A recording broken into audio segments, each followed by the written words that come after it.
മാറ്റത്തിന്റെ ഹൈവേയിൽ കെഎസ്ആർടിസി തിരുവല്ല, ചങ്ങനാശ്ശേരി, കോട്ടയം, കുറവിലങ്ങാട്, കൂത്താട്ടുകുളം, മൂവാറ്റുപുഴ, പെരുമ്പാവൂർ, കാലടി, അങ്കമാലി, ചാലിക്കുടി, തൃശൂർ, എടപ്പാൾ, കുറ്റിപ്പുറം വഴി കോഴിക്കോടിന് പോകുന്ന superfast bus bus സ്റ്റാൻഡിന്റെ Vadakkettathu park ചെയ്തിരിക്കുന്നു.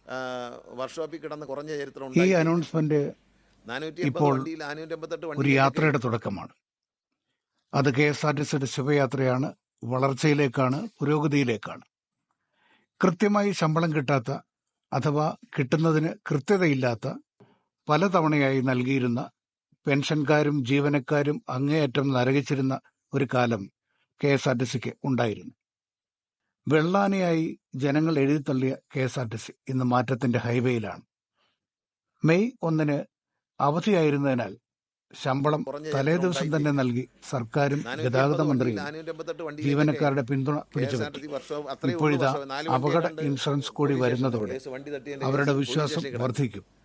ഇൻഷുറൻസിന്റെ പ്രീമിയം ജീവനക്കാർ അടയ്ക്കേണ്ടതില്ലെന്നും ജൂൺ 4 പദ്ധതി പ്രാബല്യത്തിൽ വരുമെന്നും മന്ത്രി കെ.ബി. ഗണേഷ് കുമാറാണ് പ്രഖ്യാപിച്ചത്.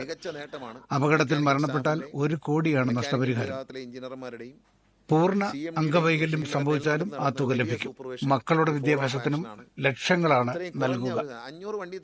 SBIയുമായി ചേർന്നാണ് പദ്ധതി നടപ്പാക്കുക. കട്ടപ്പുറത്തിരിക്കുന്ന വാഹനങ്ങളുടെ എണ്ണം 458 കുറയ്ക്കാനായെന്നും ജൂണിൽ പുതിയ വാഹനങ്ങൾ നിരത്തിലിറക്കുമെന്നും 56 പരിഷ്കാരങ്ങളാണ് ഇതിനകം കെഎസ്ആർടിസിയിൽ നടപ്പാക്കിയതെന്നും മന്ത്രി പറഞ്ഞു. Positive news.